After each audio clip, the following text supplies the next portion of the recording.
Well, good morning. Welcome to Thought for the Day on this Tuesday morning. I have to say that when I saw the title for Terry's Thought for the Day yesterday about Winnie-the-Pooh, I knew we were in for a treat. I'm a great Winnie-the-Pooh lover myself. I just love the way in which he writes for children, and yet there is so much to tickle the emotions, the amusement of adults.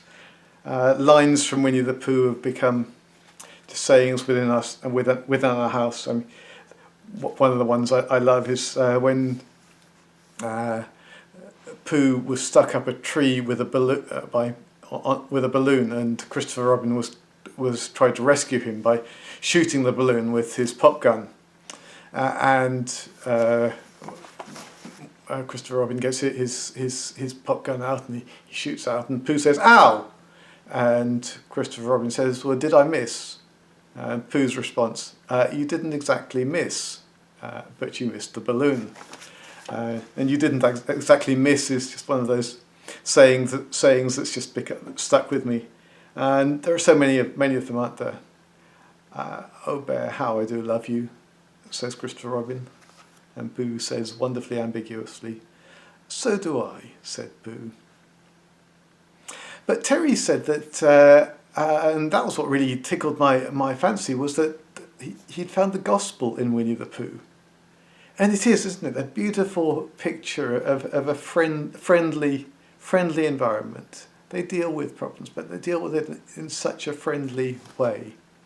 And then Terry said, and then difficult people come in, Kangaroo and Eeyore is difficult in his own way, and Tigger is definitely difficult in his way.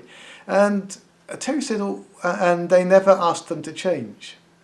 And at that point I thought, well, the gospel does call us to change, doesn't it? When we meet this holy Jesus, we discover his love for us, there is an enormous call to change. Knowing Jesus has transformed me in many, many ways, and there is a call to ongoing transformation, ongoing repentance. I've talked about this before. So I was thinking about what Terry said. They never call them to change. Is this just a kind of soft, sort of accept everything message? And then I thought more about Winnie-the-Pooh and thought, well, actually, they do invite change, but they never call someone to change. They never tell the others to change, tell the newcomers, the awkward person, to change. But rather, they enable them to change by loving them. I mean, think of Eeyore. Eeyore is difficult. He's depressed. He never enjoys anything, and yet they enable him to be a slightly happier Eeyore, simply by loving him. And there's wonderful lessons about love in there, aren't they? They get it wrong all the time. They want to feed Tigger things that Tiggers don't eat. They almost set up a vigilante campaign to get rid of Kangaroo. They get lots wrong, and yet it's all very gentle. It's all done in love. In fact, with Kangaroo, it's not so much their love that melts Kanga's heart, but Kanga's gentle teasing of them that melts their hearts. And it's love that changes people. And so I was thinking there that, well, there is a call to change, but it's not that I tell you to change, but that I enable you to change by loving you, by showing love to you, by showing unself-centered, other person-centered behaviour. And so the gospel is in Winnie-the-Pooh in a fascinating way.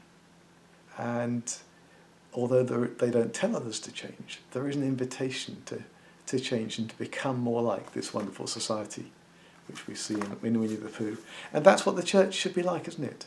Not a place where, oh, you've got to come and be like us before you can join us. No, come exactly as you are.